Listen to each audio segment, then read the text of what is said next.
أعوذ بالله من الشيطان الرجيم بسم الله الرحمن الرحيم إنا جعلنا ما على الأرض زينة لها لنبلوهم أيهم أحسن عملا وإنا لجاعلون ما عليها صعيدا جرزا أم حسبت أن أصحاب الكهف والرقيم كانوا من آياتنا عجبا إذ أوى الفتية إلى الكهف فقالوا ربنا آتنا من لدنك رحمة وهيئ لنا من أمرنا رشدا صدق الله العظيم.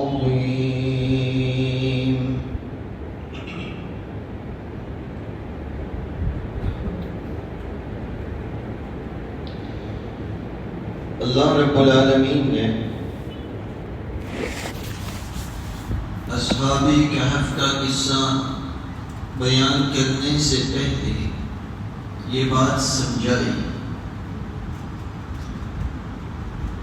کہ دیکھو خوشحالی، سکون، دنیا اور آخرت کی کامیابی، اس کا دار و مدار دنیا کی زیب و زینت اور دنیا کی عیش و آرائش پر نہیں ہے۔ اللہ رب العالمین نے خوشحالی اور کامیابی کا دار و مدار آسمانی احکام کی پیروی کرنے اور جس رسول کو اس نے یہ احکام دے کر بھیجا ہے، تاجدار مدینہ، اکالی کملی والے، خلاصۃ الموجودات حضرت محمد مصطفیٰ صلی اللہ تعالی علیہ وسلم کا اتباع کرنے اور اپنی روحانی دولت کو سنوارنے میں اللہ تعالیٰ نے سکون رکھا ہے، اطمینان رکھا ہے۔ کامیاب وہ نہیں ہے جس کے پاس یہاں کی جاہ و جلالی آ جائے۔ اللہ تعالیٰ فرما رہے ہیں، او مشرکین مکہ جو میرے نبی کو پریشان کرنے کی کوشش کر رہے ہو، جو میرے حبیب کی مذاق اڑاتے ہو، خوب غور سے سنو۔ آج تم گھمنڈ کرتے ہو اس دنیا کی مال و دولت پر، یہ کل کو رہنے والی نہیں ہے۔ کامیاب وہ نہیں ہے جس کے پاس یہ ساری چیزیں ہو جائیں۔ اللہ تعالیٰ فرماتے ہیں آخری اور ہمیشہ کی کامرانی اور کامیابی ان لوگوں کے لیے ہے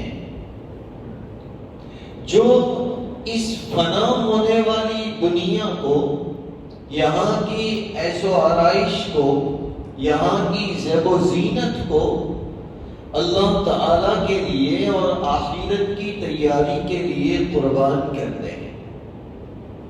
حقیقی کامیابی اس کے لیے ہے، خوشحالی حقیقی اس کے لیے ہے جو اسے قربان کر دیں۔ ساری دنیا کی حقیقت اس کے سامنے کچھ نہ ہو۔ پھر آقا علیہ السلام نے بذات خود اپنے عمل سے اس بات کی تعلیم دی اور آپ کے اصحاب نے بھی اسی زندگی کو اپنایا۔ یہی وجہ ہے کہ جس اسلام کو مٹانے کے لیے یہ مشرکین مکہ انتھک کوششیں کرتے رہے، ان کی ایک کوشش بھی کامیاب نہیں ہوئی۔ انہوں نے بہت روکنا چاہا، یہ سوالات کے ذریعے، مذاق اڑانے کے ذریعے، ستانے کے ذریعے، اسلام رکا ہی نہیں، سارے عرب میں پھیل گیا۔ وجہ اس کی یہی تھی کہ پیارے آقا علیہ السلام اور آپ کے اصحاب نے دنیا کی عیش و آرائش کو اس کے مقابلے میں قربان کر دیا تھا۔ ایک موقع ایسا آیا جس طریقے سے ہم نے اس کی تفسیر میں سنا کہ اللہ تعالیٰ نے یہ سورت اس لیے اتاری کہ مشرکین مکہ نے آپ سے کچھ سوالات کیے تھے. یہ ایسا بہت سی مرتبہ کیا کرتے تھے. ایک مرتبہ ایک موقع ایسا آیا کہ قریش کے بڑے بڑے سرداروں نے، بڑے بڑے گروگنٹالوں نے ایک آدمی کو پیارے آقا علیہ السلام کے پاس بھیجا کہ تم محمد صلی اللہ تعالی علیہ وسلم کے پاس جاؤ اور ان کو لالچ دو. اور وہ آدمی پیارے آقا علیہ السلام کی خدمت میں پہنچا. اللہ کے رسول علیہ السلام سے کہنے لگا اے محمد صلی اللہ تعالی علیہ وسلم، ایک کام کرو، تم اسلام کی دعوت دینا چھوڑ دو. ایک کام کرو، تم دین اسلام کو چھوڑ دو. اس کے بدلے میں آپ کہیں گے تو ہم آپ کو اتنی مال و دولت دیں گے کہ آپ سارے عرب کے سب سے بڑے رئیس بن جائیں گے. فرسٹ نمبر کے بلیونر آپ ہو جائیں گے. ایک کام کرو، آپ دین اسلام کو چھوڑ دو. یہ جس دین کی طرف آپ بلا رہے ہو اس کی دعوت دینا چھوڑ دو. ہم آپ کو عرب کی حکومت دے دیں گے. اس نے لالچ دی، ہم آپ کو ہمارا سردار مان لیں گے. اتنا ہی نہیں، اس نے کہا کہ آپ اگر یہ دین اسلام اور اس کی دعوت کو چھوڑ دیتے ہو تو ہم آپ کی عیش کے لیے آپ جو چاہیں گے ایسی عورت آپ کے حوالے کر دیں گے.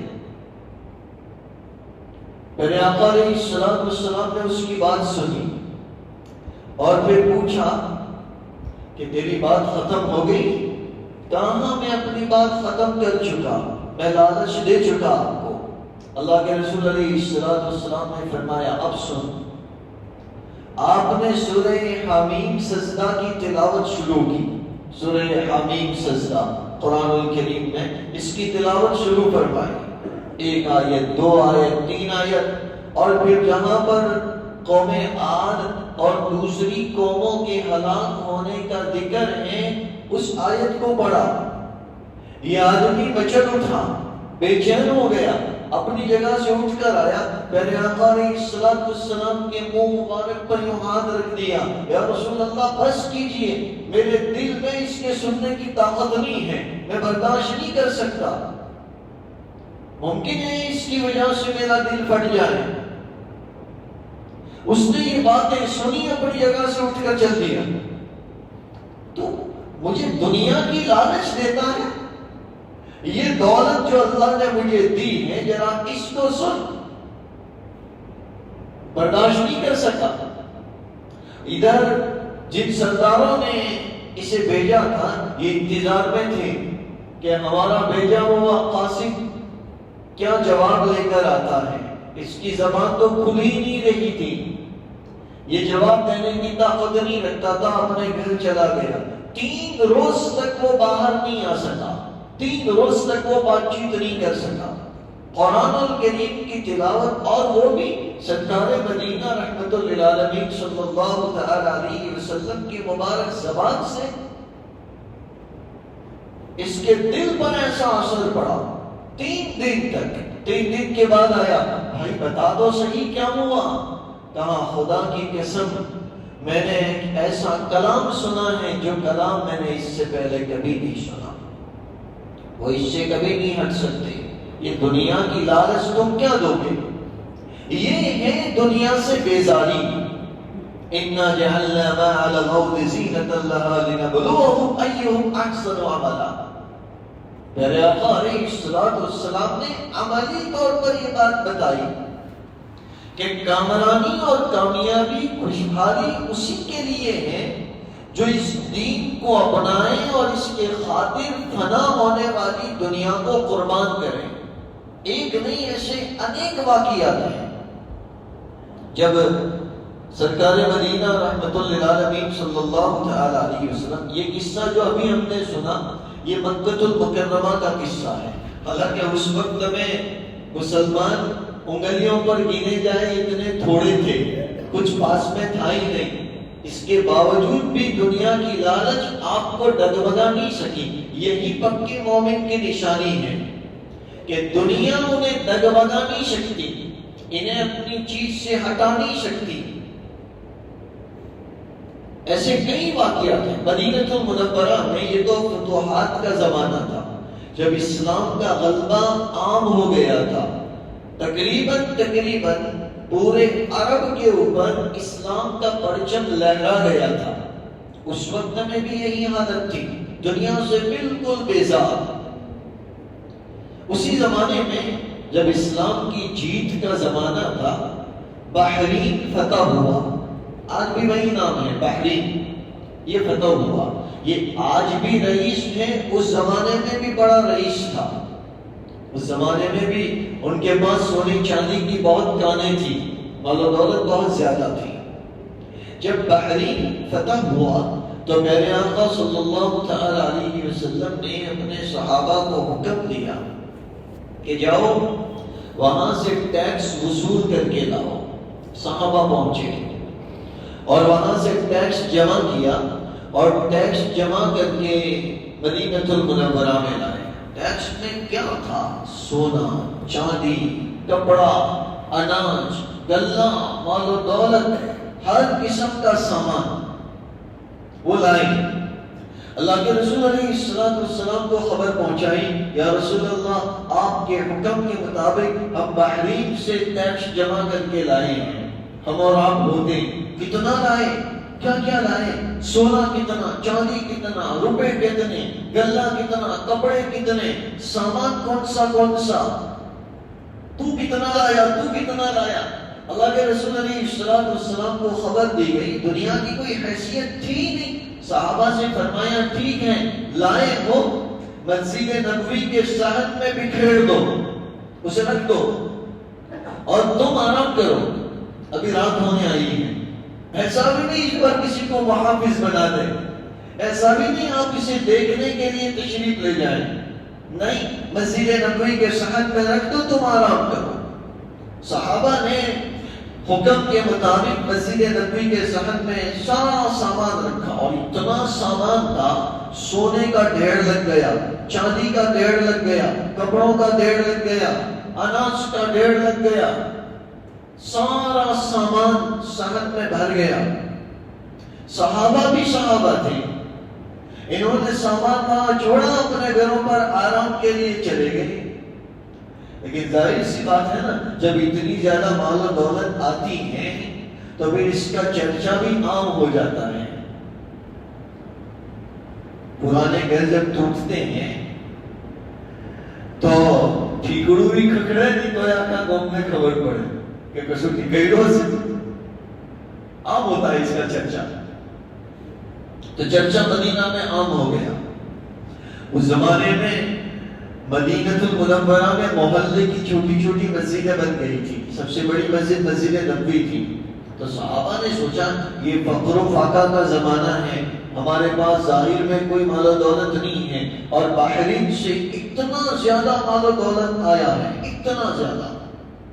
تو سب نے اپنی اپنی مسجدوں کے بجائے فجر کی نماز مسجد نبوی میں پڑھنے کا ارادہ کیا، اور جب فجر کی اذان ہوئی تو فجر کے وقت میں سارا مدینہ مسجد نبوی میں جمع، بہت بڑی بھیڑ ہو گئی، سب نے اپنی اپنی مسجدوں کو چھوڑ کر مسجد نبوی میں آنا شروع کر دیا، انتظار کرنے لگے۔ اللہ کے رسول علیہ السلام فجر کے لیے تشریف لائیں گے، مال و دولت دیکھیں گے، اور پھر یہ مال و دولت ہمارے اوپر تقسیم کی جائے گی۔ روزانہ کے معمول کے مطابق وقت ہوا، حضرت بلال رضی اللہ تعالیٰ عنہ کے ساتھ پیارے آقا صلی اللہ تعالیٰ علیہ وسلم فجر کی نماز کے لیے تشریف لائے۔ صحابہ تو سوچ میں پڑ گئے، اللہ کے رسول علیہ السلام نے یہ جو انبار لگے ہوئے تھے، ڈیڑھ کے ڈیڑھ لگے ہوئے تھے، اس کی طرف نظر اٹھا کر بھی نہیں دیکھا، اور صحابہ سوچ میں پڑ گئے کہ ہائے اللہ، یہ سونا، یہ چاندی، یہ روپے، یہ پیسے، یہ کپڑے، یہ اناج، آپ تو نظر اٹھا کر بھی نہیں دیکھتے. آپ تو سیدھے آئے، روزانہ کے معمول کے مطابق آپ نے فجر کی نماز پڑھائی، اور فجر کی نماز پڑھا کر صحابہ کرام کی طرف متوجہ ہوئے. بھئی کیا بات ہے، آج اتنی بڑی بھیڑ ہماری مسجد میں جمع ہو گئی، سب نے اپنے اپنے محلے کی مسجدوں کو چھوڑ دیا، کیا اس نیت سے آئے ہو کہ یہ مال و دولت جو یہاں پر آیا ہے اسے تمہارے درمیان میں تقسیم کر دیا جائے؟ ہاں یا رسول اللہ، فقر و فاقہ کا زمانہ ہے، اور آپ کا معمول تو یہی ہے کہ جب اس طریقے سے ٹیکس آتا ہے تو اس ٹیکس کو محتاجوں کے اوپر تقسیم کر دیا جاتا ہے. میرے آقا علیہ السلام نے فرمایا مال و دولت بعد میں تقسیم کرتے ہیں، پہلے سنو. میرے آقا علیہ السلام نے فرمایا کہ یہی وہ فتنہ ہے مال و دولت جس میں غرق ہو کر بنی اسرائیل ہلاک ہوئے. یہی وہ فتنہ ہے. اِنَّا جَعَلْنَا مَا عَلَى الْأَرْضِ زِينَةً لَهَا لِنَبْلُوَهُمْ أَيُّهُمْ أَحْسَنُ عَمَلًا. اس میں غرق نہیں ہونا، اس کا دیوانہ نہیں بننا. میرے آقا علیہ السلام نے فرمایا مجھے تمہارے اوپر فقر و فاقہ کا خوف نہیں ہے کہ فقر کی وجہ سے، تنگی کی وجہ سے تم ہلاک ہو جاؤ، تم برباد ہو جاؤ.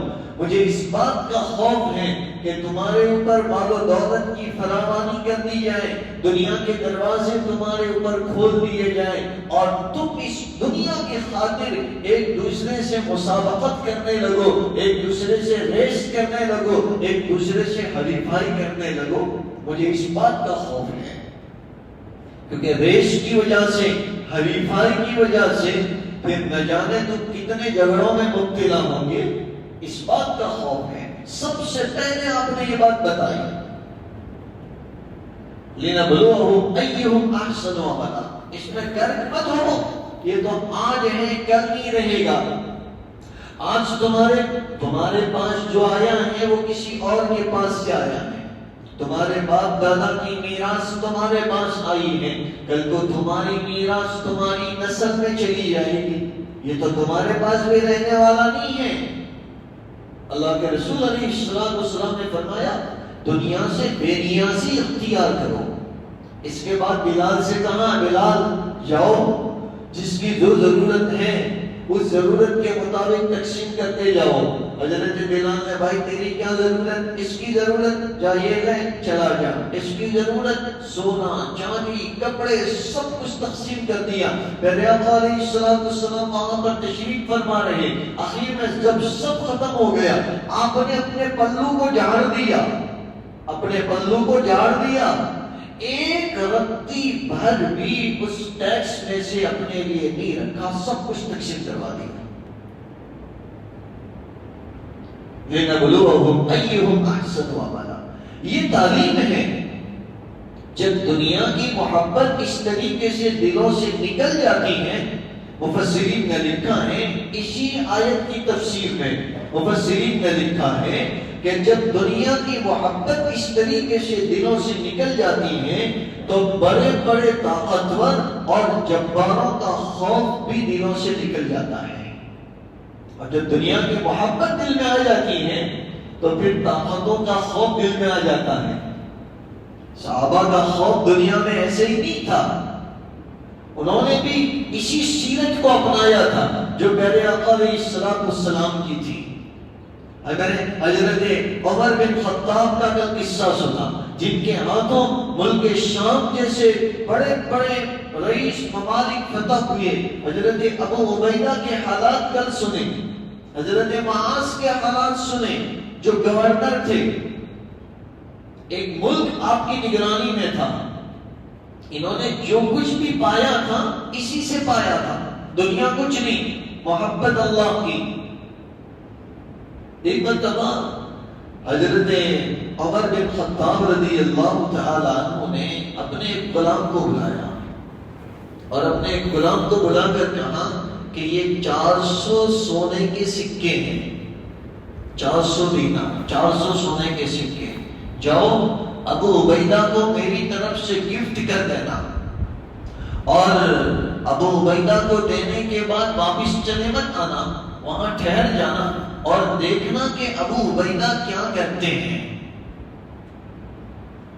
یہ غلام 400 سونے کے سکے لے کر پہنچے، ابو عبیدہ سے کہا امیر المؤمنین نے آپ کو ہدیہ دیا ہے۔ انہوں نے یہ تھیلی ان کے ہاتھ میں دی۔ حضرت ابو عبیدہ رضی اللہ تعالیٰ عنہ نے اپنے غلام کو بلایا اور غلام سے اسی وقت سے شروع کر دیا، 7 سونے کے سکے فلاں کو دیا، 10 سونے کے سکے فلاں کو دیا، 6 فلاں کو دیا، 4 فلاں کو دیا، اس کو اتنے، اس کو اتنے، اس کو اتنے۔ یہ غلام کہتے ہیں کہ ابھی تو میں نے دیے تھے 400 سونے کے سکے، اور میرے واپس آنے سے پہلے ابو عبیدہ نے اپنے غلام کے ذریعے سارے تقسیم کروا دیے، ایک بھی نہیں رکھا۔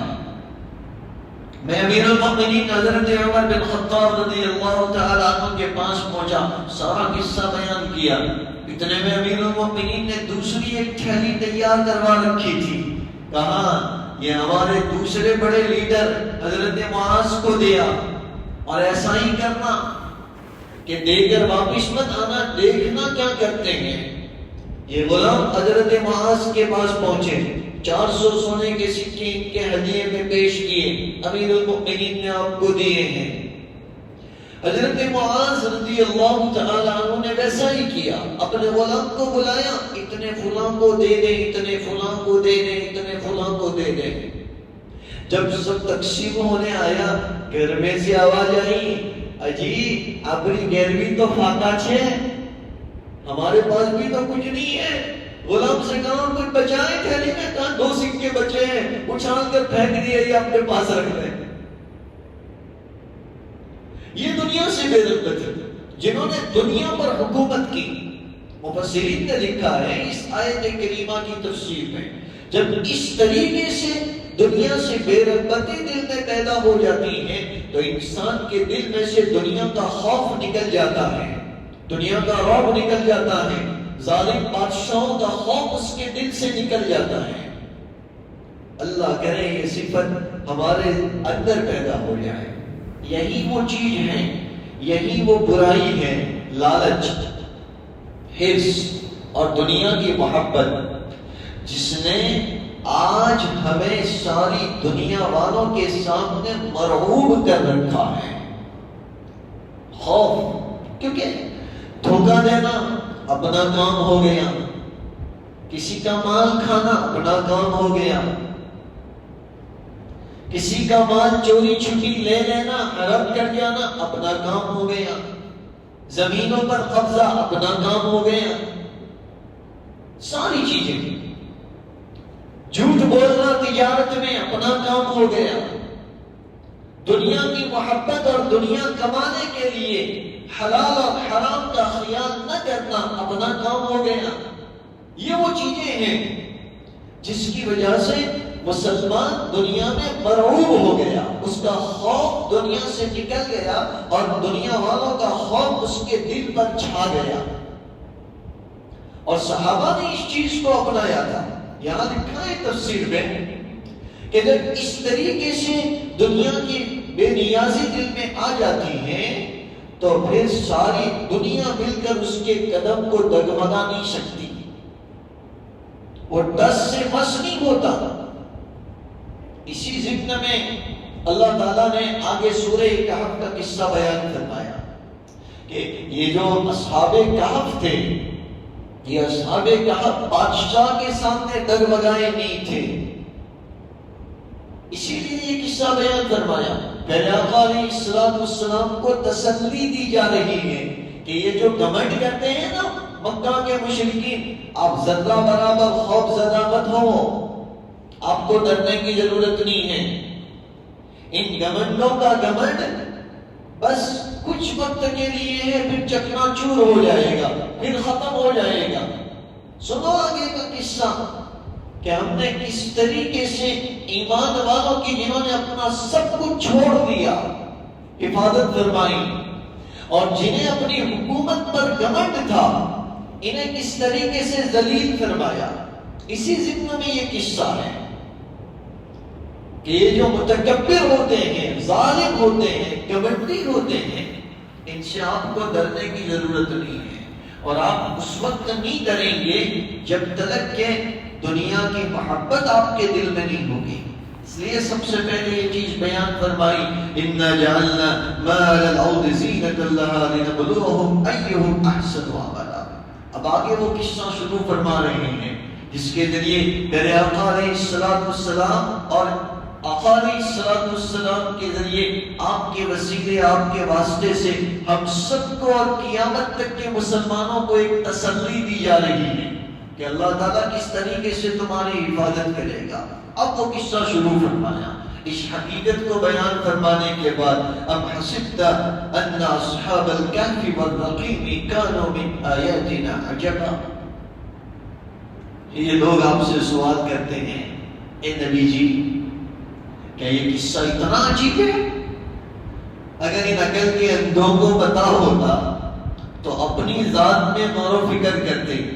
اللہ تعالیٰ نے اس کائنات میں کتنی بڑی بڑی قدرت کی نشانیاں بتائی ہیں، اس میں غور و فکر کرتے۔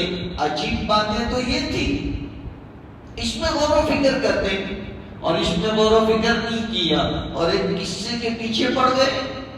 ام حسبت ان اصحاب الکہف والرقیم کانوا من آیاتنا عجبا، کہ یہ ہماری قدرت میں ایک عجیب کرشمہ ہے، اس سے بڑے بڑے کرشمے ہماری قدرت میں موجود ہیں۔ سوچے تو صحیح، اصحاب الکہف والرقیم، یہ جن نوجوانوں کا قصہ ہمارے سامنے بیان کیا جا رہا ہے، قرآن نے ان کے لیے دو ورڈ یوز کیے ہیں، دو لفظ استعمال کیے ہیں، اصحاب الکہف اور رقیم، اصحاب رقیم۔ کہف پہاڑ کی اس گفا کو کہا جاتا ہے جو اندر سے بہت چوڑی ہو۔ ایک تو گفا چھوٹی ہوتی ہے، اس کو غار کہتے ہیں، غار بہت چھوٹی ہوتی ہے، عربی میں اس کو غار کہتے ہیں، چھوٹی گفا کو۔ پہلے آقا علیہ السلام نے جس غار میں قیام فرمایا تھا ہجرت کے موقع پر، غار ثور، اور نبوت سے پہلے جس غار میں عبادت کے لیے جاتے تھے اس کو غار حرا کہتے ہیں، غار حرا۔ یہ غار حرا، غار ثور، یہ اتنی چھوٹی ہی ہے، ایک ہی آدمی اس میں کھڑا رہ سکتا ہے، وہ بھی یوں جھک کر، اور غار ثور میں تو کھڑا بھی نہیں رہ سکتا، وہ چھوٹی ہے۔ تو چھوٹی گفا کو عربی میں غار کہا جاتا ہے، اور بڑی گفا جو اندر سے چوڑی ہو اسے عربی میں کہف کہا جاتا ہے۔ تو یہ جو نوجوان تھے، انہوں نے جس گفا میں قیام کیا تھا، یہ گفا اندر سے بہت چوڑی تھی، اس لیے ان نوجوانوں کو اصحاب کہف کہا گیا۔ اللہ تعالیٰ نے ان کے لیے رقیم کا لفظ بھی استعمال فرمایا، اصحاب رقیم۔ رقیم کے عربی میں کئی معنی ہوتے ہیں۔ ایک معنی رقیم کا ہوتا ہے مرقوم، یعنی لکھا ہوا۔ اسے قبر کے اوپر جو تختی لکھ کر چپکائی جاتی ہے، اسے بھی عربی میں رقیم کہا جاتا ہے۔ تو ان لوگوں کو اصحاب رقیم اس لیے کہا گیا کہ جب بادشاہ کو یہ نوجوان ملے نہیں، جن کا قصہ آگے آ رہا ہے، تو بادشاہ نے ایک روایت کے مطابق اس گفا کے منہ کو بند کروا دیا اور پھر اس کے اوپر ان کے نام کی تختی لکھ دی، اس لیے ان کو اصحاب رقیم کہا جاتا ہے کہ ان کے نام لکھ دیے گئے۔ ایک روایت میں یہ بھی آتا ہے کہ جب بعد میں ان کی قبر بنائی گئی، جب ان کا انتقال ہوا، تو ان کی قبروں کے اوپر ان کے نام اور ان کے نام کے ساتھ ساتھ ان کے مختصر واقعات کو بھی لکھا گیا، اس لیے ان کو اصحاب رقیم کہا جاتا ہے۔ بعض مفسرین نے لکھا ہے کہ رقیم اس پہاڑ کا نام ہے جس پہاڑ میں یہ گفا تھی۔ اس لیے ان کو اصحاب رقیم کہا گیا کہ رقیم پہاڑ کی یہ گفا، جیسے جبل نور کی گفا غار حرا ہے مکہ المکرمہ میں، اور جبل سور کی گفا یہ غار سور ہے، تو جبل رقیم کی گفا تھی، اس میں انہوں نے قیام کیا تھا، اس لیے ان کو رقیم کہہ دیا گیا۔ بعض مفسرین نے لکھا ہے کہ رقیم جو ہے اس شہر کا نام ہے جس شہر میں یہ پہاڑ اور یہ گفا واقع تھی۔ مفسرین نے لکھا ہے کہ روم کے شہروں میں سے ایک شہر جس کا نام ہے رقیم، بعض مفسرین نے اس کا خلاصہ کیا ہے، آئندہ تفسیر میں ہم سنیں گے کہ آج بھی وہاں کے واقعات کے اندر یہ بات مشہور ہے اور اس کو بلاد کہب سے یہ لوگ جانتے ہیں آج بھی۔ تو روم کے شہروں میں سے ایک شہر تھا رقیم، اور اس میں یہ گفا واقع تھی جہاں پر نوجوانوں نے قیام کیا تھا، اس لیے ان کو اصحاب رقیم کہا گیا۔ بعض لوگوں نے کہا ہے، بعض مفسرین نے، کہ جس پہاڑ میں یہ گفا تھی اس کے نیچے جو وادی تھی، وادی پہاڑ کے ارد گرد کا علاقہ، آجو باجو کا علاقہ، تو اس کا نام رقیم تھا، اس لیے ان کو اصحاب رقیم کہہ دیا گیا۔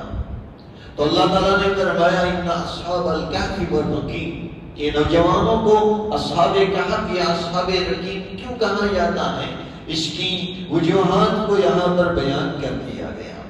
اب ایک بات یہاں سمجھنے کی یہ ہے سب سے پہلے کہ دیکھیے اللہ تعالی قرآن الکریم میں قصوں کو اسی انداز میں بیان فرماتا ہے جس طریقے سے انسان کو تعلیم اور ہدایت مل سکے۔ یہ کوئی کہانیوں کی کتاب نہیں ہے، یہ عبرت کی کتاب ہے۔ اس لیے اللہ تعالیٰ نے یہ ساری تفصیل بیان کرنا ضروری نہیں سمجھا، لیکن جیسے جیسے زمانہ گزرتا گیا اور زمانہ گزرتا گیا، لوگوں میں تاریخ اور اتہاس کو جاننے کی طرف بڑھتی گئی، مفسرین نے اس حساب سے اس کے خلاصے کو بیان کیا تاکہ لوگوں کے سمجھنے کے لیے آسانی ہو جائے۔ اس لیے یہاں پر تو ذکر نہیں کیا گیا اصحاب کہف اور اصحاب رقیم، یہ ایک ہی نوجوانوں کے دو نام ہیں یا دونوں نوجوانوں کے گروپ الگ الگ تھے، لیکن مفسرین نے اس بات کو بیان کرنے کی کوشش کی ہے۔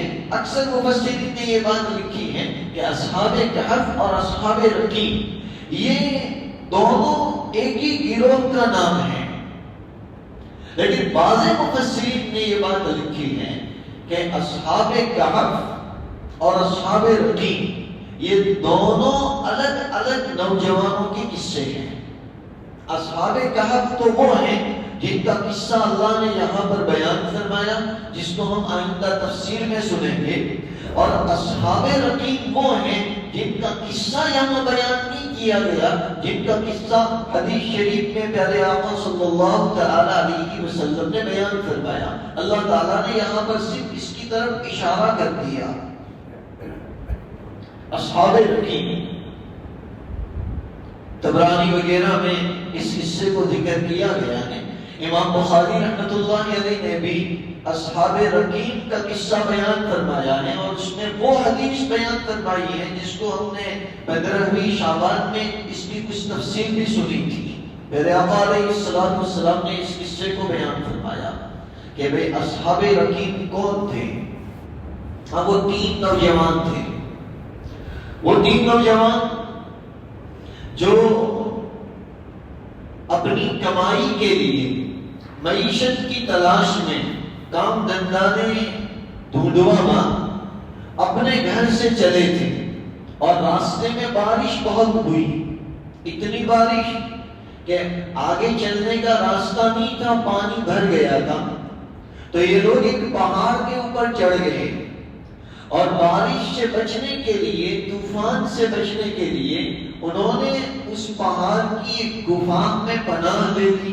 طوفان بڑی زوروں پر تھا، ہوا تیز چل رہی تھی، بارش زور سے ہو رہی تھی، ایک چٹان اوپر سے لڑکی اور چٹان لڑکتی ہوئی اس گفا کے منہ کے آ کر رک گئی. تو اس کی وجہ سے، اس پتھر کی وجہ سے، بڑی چٹان کی وجہ سے گفا کا منہ بند ہو گیا. اب ان لوگوں کے لیے باہر نکلنا مشکل ہو گیا، اندر تو کوئی سامان ہے ہی نہیں اپنے پاس کھانے پینے کا. تو انہوں نے مشورہ کیا کہ ہم اللہ تعالیٰ سے اپنے نیک اعمال کی بدولت دعا کرتے ہیں. اللہ تعالیٰ اس کی وجہ سے اگر اس میں اخلاص ہوگا تو یہ مصیبت جو ہمارے اوپر آئی ہے اس مصیبت کو ختم کر دے گا.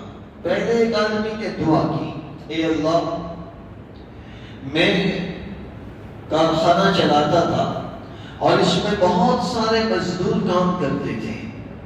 ایک مرتبہ ایک مزدور میرے یہاں پر آیا اور اس نے بہت ہی محنت کے ساتھ کام کیا. اسے کسی جگہ جانا تھا، آدھے دن پر چھٹی لینی تھی، لیکن جو کام دوسرے مزدور پورے دن میں کرتے ہیں اس مزدور نے وہ کام آدھے دن میں کر دیا.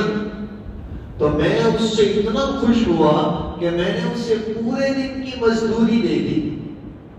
اس بات کو دیکھ کر ایک دوسرا مزدور ناراض ہو گیا کہ ہمیں پورے دن کے کام پر جو مزدوری ملتی ہے آدھے کام پر اس کو دے دے.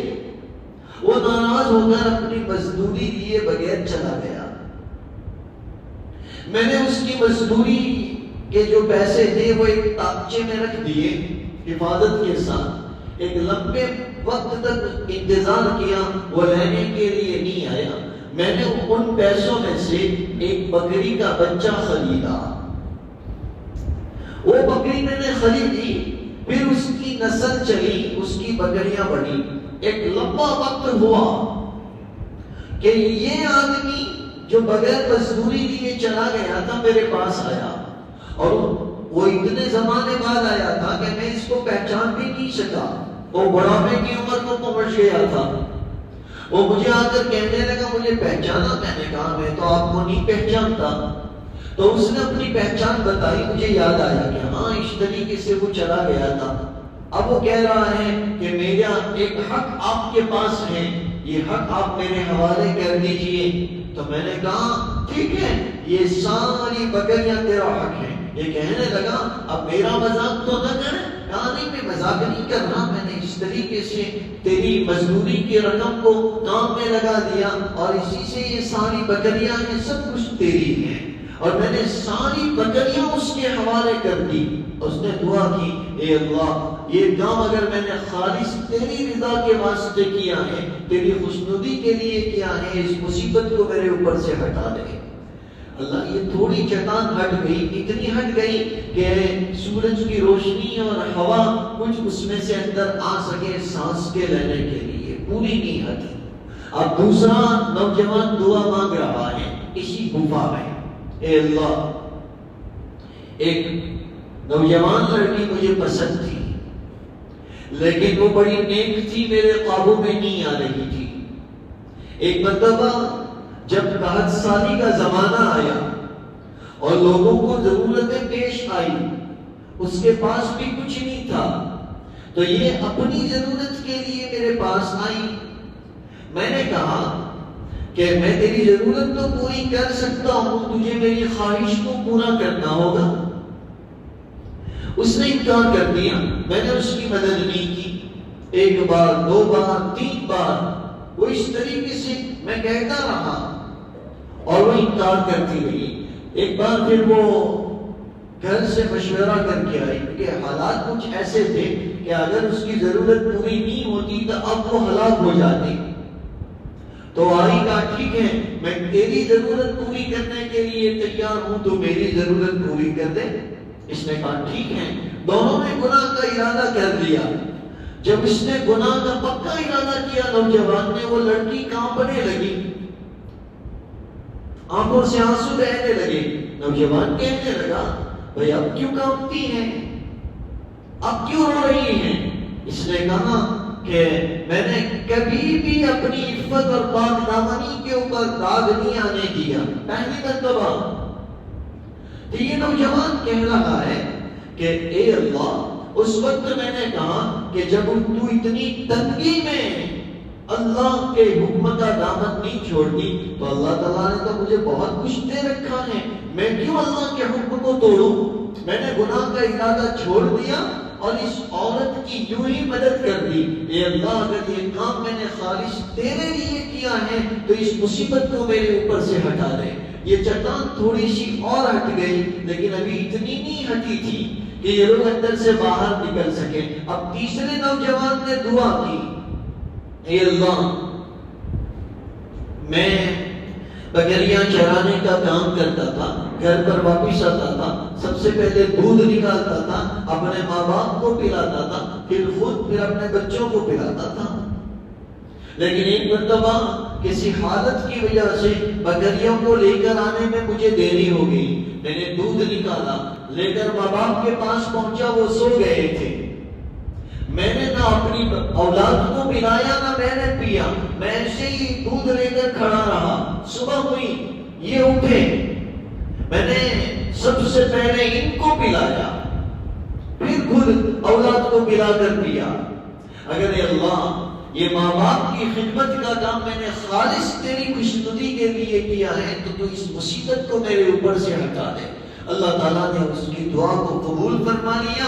تینوں کی دعا کے بعد یہ چٹان پوری کی پوری اس گفا کے منہ پر سے ہٹ گئی اور ان کے نکلنے کا راستہ آسان ہو گیا۔ بعض مفسرین نے لکھا ہے یہ اصحاب رقیم ہیں جو ایک گفا میں اس طریقے سے پھنس گئے تھے۔ اللہ تعالیٰ نے اس کی طرف اشارہ فرما دیا، میرے آقا علیہ السلام نے اس قصے کو بیان فرمایا، یہ اصحاب رقیم ہیں۔ لیکن اکثر مفسرین کا کہنا ہے کہ وہ گفا والا قصہ مستقل الگ ہے، لیکن یہ اصحاب کہف اور اصحاب رقیم دونوں ایک ہی جماعت کے نام ہیں، اور ان کا قصہ وہی ہے جو قرآن کریم میں ہم آگے سننے جائیں گے۔ اللہ تعالیٰ انہی کے بارے میں فرماتے ہیں کہ کانوا من آیاتنا عجبا، یہ لوگ اس قصے کو بڑا عجوبہ سمجھتے ہیں اور آپ کو پریشان کرنے کی کوشش کر رہے ہیں۔ یہ قصہ تو ہم ابھی بیان کر دیتے ہیں، لیکن ان کو سمجھنا چاہیے کہ اس سے بڑے عجیب واقعات اور قدرت کی نشانیاں اس کائنات میں بہت زیادہ ہیں۔ اس پہ غور و فکر کریں اور اس پہ سوچیں یہ عجیب واقعہ کیا ہے۔ یہ کچھ نوجوانوں کا قصہ تھا، اس لیے سب سے پہلے نوجوانی کا عالم کیا ہوتا ہے اور نوجوان کتنا خوش نصیب ہے کہ اللہ تعالیٰ اس کی نوجوانی کو قرآن میں بیان کر رہا ہے، اور حدیث میں کتنے ایسے مواقع ہیں جہاں پر اللہ کے رسول علیہ السلام نے نوجوانی کو ذکر فرمایا۔ سب سے پہلے اسے سنیں گے اور اس کے بعد یہ نوجوان ایک اول فتیہ، یہ فتیہ یہ فتن سے ہیں، یہ نوجوانی کے لفظ کے لیے بولا جاتا ہے۔ تو پھر یہ قصہ ہم آئندہ کل سے سنیں گے انشاءاللہ تعالی۔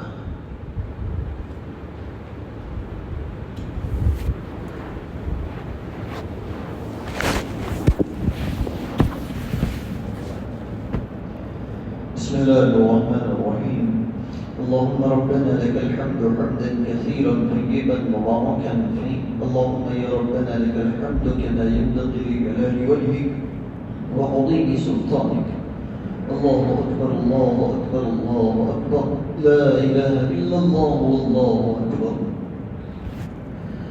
اللهم صل على سيدنا ونبينا وحبيبنا وسندنا وإمامنا وشفيعنا ومولانا محمد وعلى آل سيدنا ونبينا ومولانا محمد وبارك وسلم۔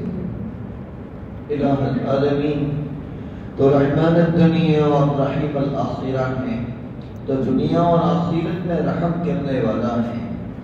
الہ العالمین ہمارے اوپر، ہمارے محرومین پر، ہمارے گھروں پر، ہماری اولاد پر تیری خصوصی رحمتیں نازل فرما۔ رب کریم ہماری عورتوں پر، ہم سب پر پوری امت مسلمہ پر تیری خصوصی رحمتیں نازل فرما۔ الہ العالمین تو غفار ہے، تو گناہوں کو معاف کرنے والا ہے۔ رب کریم تو ہم سب کی مغفرت فرما، ہمارے سارے گناہوں کو معاف فرما، پوری امت مسلمہ کی مغفرت فرما، امت مسلمہ کے سارے گناہوں کو معاف فرما، چھوٹے بڑے ہر قسم کے گناہوں کو معاف فرما، اندھیروں میں اجالوں میں تنہائیوں میں مجمعوں میں کیے ہوئے ہر قسم کے گناہوں کو معاف فرما۔ الہ العالمین جو گناہ کر کر بلا بیٹھے ہیں سب کو تو جانتا ہے، تو علیم ہے، رب کریم تو سارے گناہوں کو معاف فرما۔ الہ العالمین ہمارے سارے مرحومین کی مغفرت فرما، گروت گروت ہمارے مرحومین کی مغفرت فرما، ان کی درجات کو بلند فرما، ان کی قبروں کو نور سے منور فرما۔ الہ العالمین تیری محبت، تیرے لاڈلے حبیب صلی اللہ تعالی علیہ وسلم کی سچی محبت ہم سب کے دلوں میں پیدا فرما، اور فانی دنیا کی محبت اور اس کے پیچھے فنا ہونے سے ہم سب کی حفاظت فرما۔ الہ العالمین تیرے ماسوا کی محبتوں کو ہمارے دلوں سے رخصت فرما، اور تیری اور تیرے پیارے حبیب صلی اللہ تعالی علیہ وسلم کی محبت ہمارے دلوں میں ہماری جانوں اور سب کچھ چیزوں سے زیادہ فرما۔ الہ العالمین جو مقروضین ہیں ان کی قرضوں کی ادائیگی کی غیب سے شکلیں اور صورتیں پیدا فرما، حاجت مندوں کی حاجت روائی فرما۔ الہ العالمین جو لوگ بیماریوں میں مبتلا ہیں ان تمام کو شفائیں کاملہ عاجلہ مستمرہ دائمہ نصیب فرما۔